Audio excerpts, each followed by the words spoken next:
Makanya kemudian akan datang satu waktu ketika Allah nanti memastikan kita meninggal dunia. Makanya proses pencabutan ruh dari jasad itu proses paling menyakitkan dalam hidup. Tidak ada proses paling menyakitkan yang pernah dialami manusia kecuali proses paling sakit yaitu ketika dicabutnya ruh dari jasad. Makanya kita mengenal proses sakaratul maut. Ya, sakaratul maut itu rasa sakit yang berlapis-lapis menjelang kematian. Makanya sampai kemudian Nabi SAW beliau sampai berdoa, Allahumma hawin alaina fi sakaratul maut. Ya Allah, ringankanlah kami terhadap sakaratul maut itu. Proses pencabutan ruh itu kemudian didahului dengan peristiwa-peristiwa yang sudah disampaikan oleh Rasulullah. Maka dalam satu riwayat Bara' bin Azib, Rasulullah SAW itu menyampaikan kepada kita. Dalam satu riwayat dari Bara' bin Azib, bahwasanya orang itu ketika akan meninggal dunia, idza kanal mu'min fi inqita'i minad dunya wa iqbalu minal akhirah. Sesungguhnya manusia itu kalau akan meninggal dunia dan mendatangi akhiratnya, maka akan datang kepadanya para malaikat.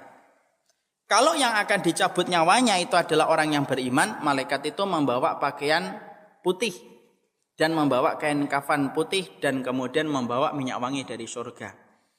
Fajalasu ingdamudil basar, maka mereka akan duduk sejauh mata orang yang meninggal dunia memandang.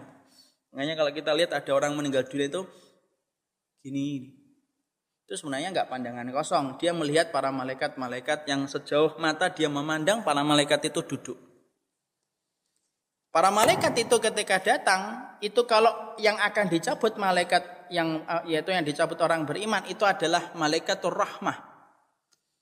Dan dia datang dengan wajah berseri-seri tidak menakutkan. Kemudian akan datang, kemudian malaikat maut, penamaannya itu malaikat maut yang mencabut ruh dari jasad itu namanya malaikat maut. Tidak diterangkan tentang penamaan malaikat Israel kecuali nama itu asing bagi para ulama terdahulu. Para ulama terdahulu mengenalnya itu malaikat maut. Maka malaikat maut kemudian datang, kemudian di atas kepala, disinilah pencabutan ruh. Jadi dicabutnya ruh itu bukan dari kanan, bukan dari kiri, bukan dari bawah, tapi dicabutnya ruh itu dari atas, Pak. Maka kemudian dicabut dari kepala, tek gitu, ditarik ke atas, tek, ngelewatin kemudian mata kaki, mati.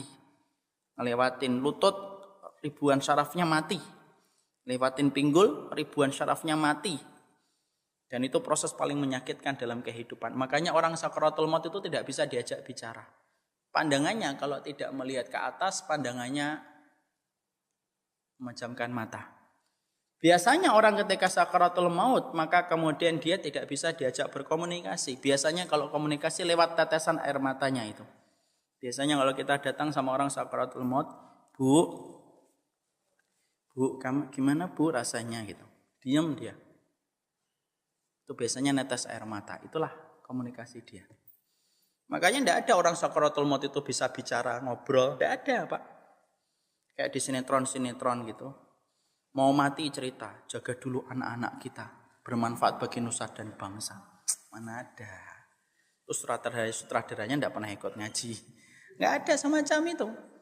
Makanya kemudian dia betul-betul merasakan berat, makanya diam. Yang bisa bicara itu ketika dalam kondisi semacam itu adalah Rasulullah SAW ketika ditanya sama Aisyah, ya Rasulullah apa yang kamu rasakan? Kemudian Nabi mengatakan ila rafiqil a'la, menuju kepada teman-teman terbaik.